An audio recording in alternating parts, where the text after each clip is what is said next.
Hello and welcome to Lutherans Alive. We believe that God is doing wonderful things through us. And so this is the program that seeks to tell the stories of Lutheran Christians and their ministries here in Southwestern Pennsylvania. I'm Pastor Tony Schneck. I'm pleased to be your host today. And with me on the program today is Mary Ann Coulston. Mary Ann happens to be a member of Trinity Lutheran Church in Latrobe. And we're glad to have you. Hello, Mary Ann. Welcome. Thank you. I'm happy to be here. And I understand that you have recently received an award from our Lutheran deaconess community, the Diaconia in Christo Award. If I'm saying that correctly, I hope I am. And tell us a little bit about now, how was it that you came to receive this award? Well, apparently my name was submitted by a friend at church who is also a deaconess. And apparently in June of 2010, they selected me for the award because of my service work that I do at the church. And they had trouble tracking me down because I am so busy. So I never found out that I had won the award until September. And they had to track me down at a council meeting.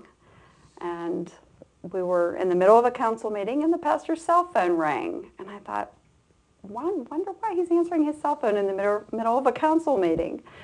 But he proceeded to have this little conversation, and then when he put it on speakerphone, I heard a voice say, "Well, is Mary Ann there?" And to my shock, I thought, well, I'm the only Mary Ann in the room, and he brings the phone over to me, and that's when Lisa Polito, who is the executive director, proceeds to let me know that I have won this award. And I was totally blindsided, very shocked, a little embarrassed, humbled, but it was very nice. Very good. The word diaconia, of course, refers to service and servanthood, and the deaconess community is very involved in many ways of service. Tell us now, you speak of being so busy. What is it that's keeping you so busy? What are the types of things you find yourself doing to serve the church and serving neighbors in need? Well, I'm pretty involved at the church. There is a ministry that we run every Tuesday and Thursday, and it's called the Shepherd Shop, where we give out free used clothing, household items. About 3 years ago, I added a furniture piece to that, so anyone that would like to donate free used furniture that's in good, clean condition can do so by contacting me, and I actually go and pick up the furniture myself. I have a storage facility, and then for those people who need or in need of furniture, they call me and I make arrangements to get the furniture to them.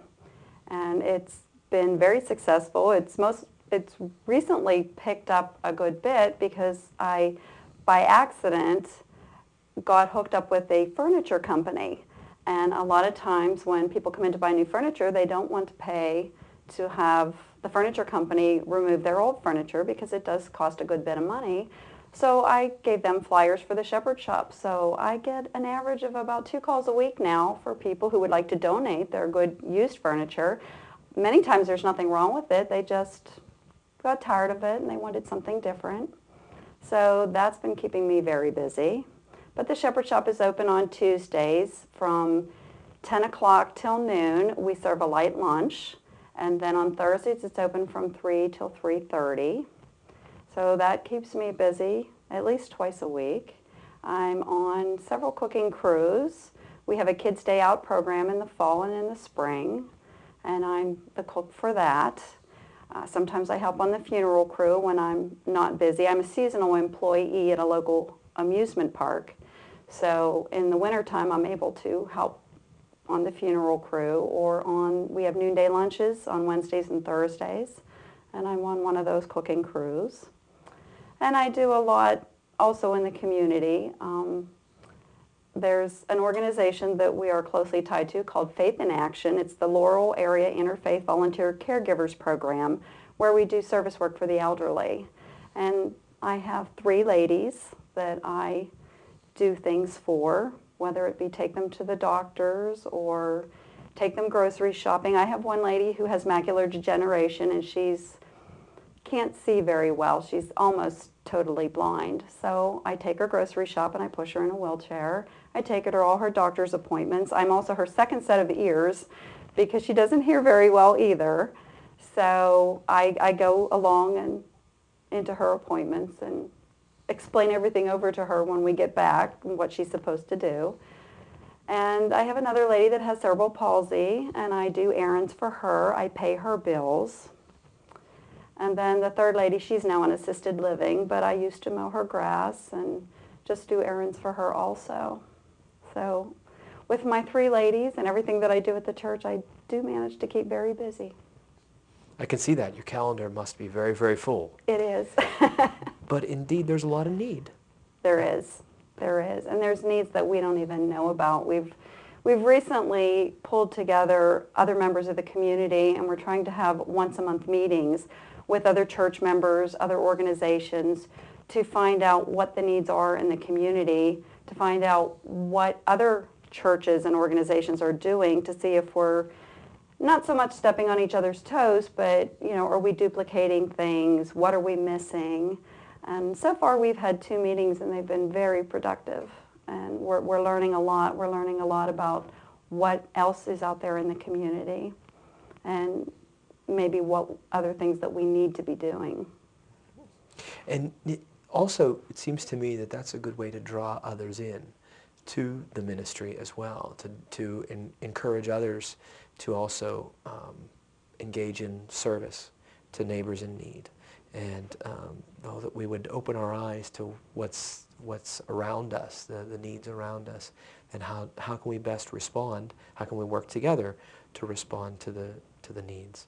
So you've been involved in such meetings at your church there and in your community committees and such that have sought to respond to the needs in the community. That's correct. And also, as you mentioned, part of the plan is find out what's out there, find out what the volunteer opportunities are. Everyone has their own little niche of what they like to do, and it's not the same for everyone. So we thought of finding out what the other programs are, what kind of help they need, and seeing if we could put together a list and say, well, here's some volunteer opportunities. If there's something on here that interests you, possibly you could go and help someone else out. We have a lot of people, especially that work with me at the Shepherd Shop, that don't even belong to our church. So the community really pulls together when there's a need and helps out. So this will be our way of connecting with other organizations and churches and maybe filling a void that they have. So that's part of the plan. Trinity seems to be a very active congregation in that area, the Latrobe and the surrounding area, reaching a lot of people in different ways. And again, even if somebody doesn't begin worshiping there or doesn't become involved or doesn't become a member of the congregation, they're still being impacted by the ministry of our congregations. A congregation like Trinity still touching lives and making a difference for the sake of Christ and love of neighbor. Yeah, there is a lot that goes on at Trinity, and that was one of the attractions for me. I joined Trinity, it's going to be 12 years in September, and that was one of the attractions because there's so many programs, so many things going on that I knew that there would be something there for me to do or to volunteer to help out. And there are, I'm probably just touching a small amount. We have Simeana visitors where they go out and visit the elderly or the shut-ins. We have Stephen Ministry if you have issues or maybe you need some grief counseling. We have a group of trained volunteers who do that. And along with what we try to do with the Shepherd Shop, there's just so much going on. And we have one of the nice things you mentioned about even if you haven't worshiped there, we do have devotions on Tuesdays before we open the Shepherd Shop. And we have a regular gathering that come in. They may not come to the regular service at church, but they like to come for our little 20-minute worship service. And they participate, which is very nice. When it comes down to doing prayers, Many of them speak up, but they have something to say, and I think that's, if you put them in a regular church setting, I think they may not participate like they do in such a small social, I don't want to say social gathering, but it's kind of what it is. It makes it more relaxing, and they seem to enjoy that. Marianne, thanks for what you've shared so far. More conversation after we take just a short break here on Lutherans Alive.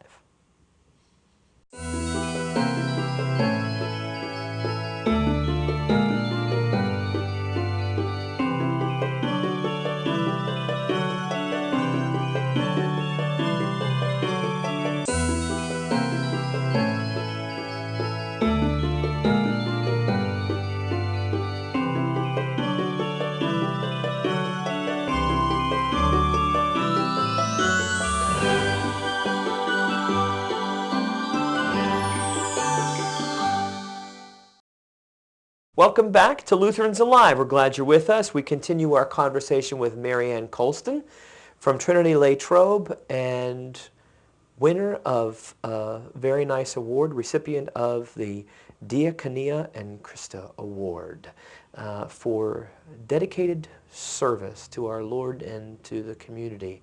And certainly that service is not limited to just our local community. Marianne, you had the chance to do some traveling. Can you tell us about some places you've been? Well, I had the opportunity to go to Ocean Springs, Mississippi. After Hurricane Katrina, I helped with cleanup. I've actually been to Mississippi. Well, I want to say with the church I've been there twice, but I've also made a third trip on my own. I had been having a conversation with someone, telling them about the first trip that I went to Mississippi and cleanup and all the things that we did. And they asked if I was returning, and I said, well, I planned on it, but I wasn't quite sure when. And was just curious why they had asked. Well, they had an animal rescue from the 9th Ward. It was a beagle named Milo. And they had found the owner on the internet, and they were interested in sending Milo back home, but they didn't want to put him on a plane, and they had no one going in that direction. And they were wondering if I would be interested in taking him back. So I agreed to do it. I was all excited, and what I did is we planned the trip for about 3 weeks out, and I made some announcements at church, and we were able to collect Lowe's gift cards and Walmart gift cards for me to take with me. I think I took about $1,000 worth of merchandise cards so that I could drop them off on my way. And so I took my mother along for the ride. She likes to do road trips with me, so we called the trip Me, Mom, and Milo. And we met the owners at the other end at they had put a memorial in Biloxi, and we'd met them at the memorial. It had been done by the Extreme Makeover team from ABC. And so we met them there, and they were so happy to get the dog. They were so appreciative, and the dog belonged to their son who was in college, and he had no idea that I was bringing the dog down. So as soon as we parted ways, they were taking the dog to the college to surprise their son. So that was a very nice trip. It made us both feel good. So What a wonderful surprise that must have been. it was. It was nice. I felt good doing it, and they were just overjoyed to have their pet back. So, but that was my third trip to Mississippi. But while we were down there on the other two, we did a lot of work. I did things that I had never thought I would do before, like grout towel. I do like to paint. I do like to clean and muck things out. But it was nice to be able to help. And there's still, from what I understand, a huge need there. But I haven't been able to make it back. So Maybe you'll get the chance again. Well, by the looks of the weather these past few months, I think there's a lot of other places that need help too. So Indeed. We're back to that again. There's always a need. yes. There's always a need. Other places where you've been? Well, I've been very fortunate in that I could travel to South Africa with the Synod. There were 11 of us that made a trip back in 2005, and we spent 16 days in South Africa, flew into Johannesburg and stayed in Soweto, and were able to visit the Synod there and the work that they were doing with HIV victims. We then traveled for I think it was about a 6-hour trip down to near Durban. It was a place called Peter Maritzburg. And we stayed at a place called the Kenosis Community, which is a Lutheran retreat. It was very nice. They have an orphanage there. We were able to spend time with the kids, and we took a lot of things with us. We took craft items, little cameras to take their pictures, which the kids over there like. They're not used to that. There was also a ministry across the road called Walk in the Light, and we spent several days with them. They actually let us go on one of their deliveries. They deliver food packs once a month to the families, and we were able to help put the boxes together and to visit some of the families and see the living conditions, which you don't appreciate what you have until you see how other people live. And it really captured our hearts when it was time to leave. None of us wanted to come home. And so I have a plan that as soon as my daughter is a little further along in college and my life slows down, I plan to go back to South Africa. I would like to spend possibly 3 to 6 months there. So a lot of what they need over there are things that I do here. We actually spent one day sorting clothes, and I thought, oh, this is the shepherd shop in Africa.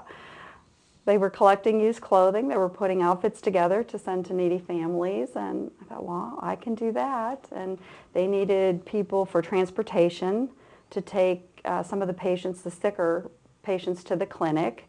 And I thought, well, I do that with Faith in Action. I take my little ladies to their doctor's appointments. So much of what they need over there, I do here. And they just need advocates to help them. Some of the people need a voice. So.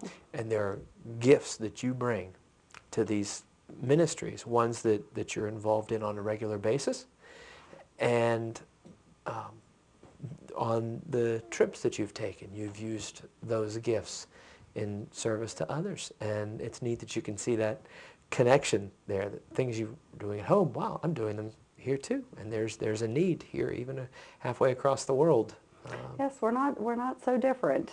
No. They may be halfway across the world, but the needs are all the same. And I would really like to go spend a lot longer time over there to maybe help get some things established. And I keep in touch with them through email. I get their newsletter twice a year.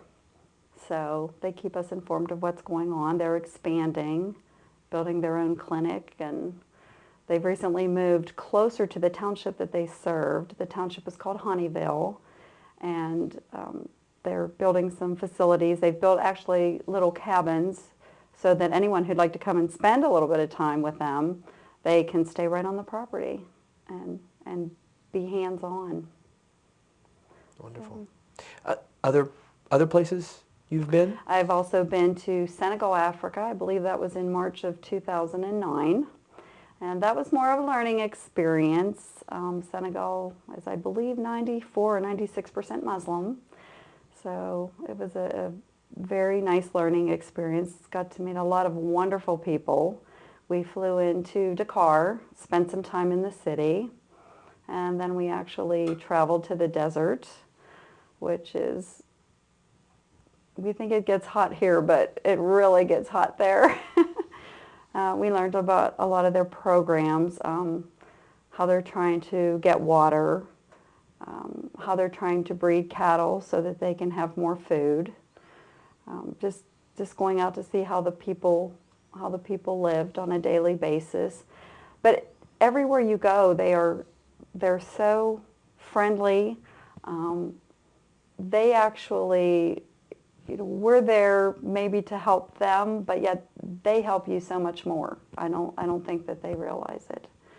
So they talk about God and their connection, and it's just a very enlightening experience. They bring so much to the visitors who come.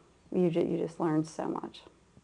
Marianne, I can see why you were the recipient of this award from the Deaconess community. You've done a lot to serve, and it seems very appropriate. Thanks so much for what you've shared so far. We're going to take another short break, and we'll return with more conversation here on Lutherans Alive. Okay.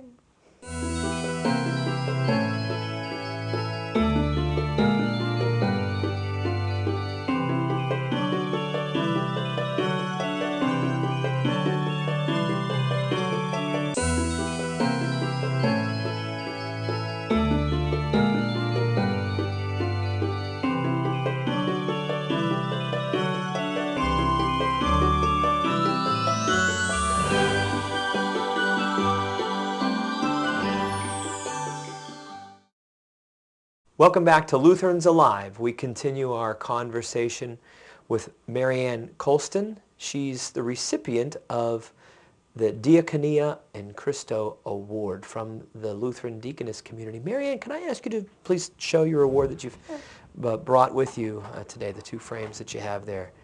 And how nice that is to be recognized. Not that we as Christians do things to get recognized, but it is nice it is nice to be encouraged and recognized in our service, and certainly all Christians called to follow the example of our Lord Jesus, and as Jesus was a true servant, washed the feet of his friends, and gave himself for us, and was a servant in so many ways. We are also called. Thank you for all that you have done, all that you continue to do in service to our Lord, in service to the church and to the community, and even in places around the world. During the break, you spoke of a few other things that you've been involved with. There were some things perhaps that hadn't been mentioned yet that you have your hands in, things that fill your calendar. Well, there's a lot that fills my calendar. Uh-huh. About 11 years ago, after my husband and I got married, I decided one of the things that we talked about before we were married is that I wanted to do foster care. And so my husband was in agreement with that. The only condition was that he was not interested in adopting. So we became what they called a non-adopted foster home. So we had, over the course of about 10 years, 5 children that have lived with us. One girl in particular, we took a very liking to. It's not the word I want to use, I guess. But, and unfortunately, she wanted to be adopted. So since we were not a pre-adoptive foster home, as soon as the parental rights were terminated, they decided they were moving her on. And everyone at church liked her, and everybody was praying. Well, she did move on, but it turned out things didn't work out quite the way they were supposed to, and she changed her mind within 6 months that she did not want to be adopted. So they called us, and they asked us if it was okay if she came back to live with us. And we said, well, sure, we never wanted her to leave in the first place. And so she came back to live with us, and she is now she'll be 20 years old in September, and she's still with us, going to college, graduated from high school. And it just shows that how the power of prayer works. Everyone was praying for her because no one wanted to see her leave. And even though she left for that short period of time, she came back to where she was supposed to be. So wonderful. So there is service even in our families that we work together, even in our homes, to be servants and care for one another and care for those in need and give love where it is needed. And she's very active in the church also. She's in the choir, and I try to set a good example, and she does get involved with things. She's been taking a leadership role at college, and the last I heard, she was talking about going to school for youth ministry. So I'm hoping that, I was able to help steer her in the right direction, and that everything works out for her in that arena. She's a very nice girl, and she just has a lot of potential, and glad that she came our way. I can tell that's been a very meaningful experience for you, and what a wonderful way to touch another life in a very significant way and open up your home in such a way. So blessings to you and your husband and your family as you continue to do that. And are there other things that you've done? Is there anything that's been more meaningful than anything that stands out? You spoke about the shepherd's shop, and of all the things that you've done, is there anything that stands out as the most meaningful, that's something that's really changed your life? Wow, something that's changed my life. Well, Tiffany coming to live with us has changed my life. You know, taught me how to be a mother, taught me how to, well, you try to be a friend, but you have to put the discipline there and be a mother too. I don't know, I think my trips have just, I'm an adventurous person and I like to travel, and I think my trips have just opened my eyes to, you know, the rest of the world and how much there is a need out there. And I'd really even like to become more involved maybe with disaster relief. Disaster, I know they have Lutheran disaster relief services, and maybe someday when my life slows down, hopefully I'm not too old at that point to become involved with that. So. Just from talking with you here for a while now, Marianne, I don't foresee you slowing down anytime soon. Thank you so much for all that you have done, all your service. Again, a service to the Lord and to His church and to the community. Thank you so much, and thanks for being with us here today on Lutherans Alive. Well, you're quite welcome. Thank you for having me. Mm-hmm. And thank you for being with us, and we invite you to worship with us. We know that in your community, near your community, there's a Lutheran congregation that would be very pleased to welcome you. Won't you come worship with us, and won't you join us next time on Lutherans Alive?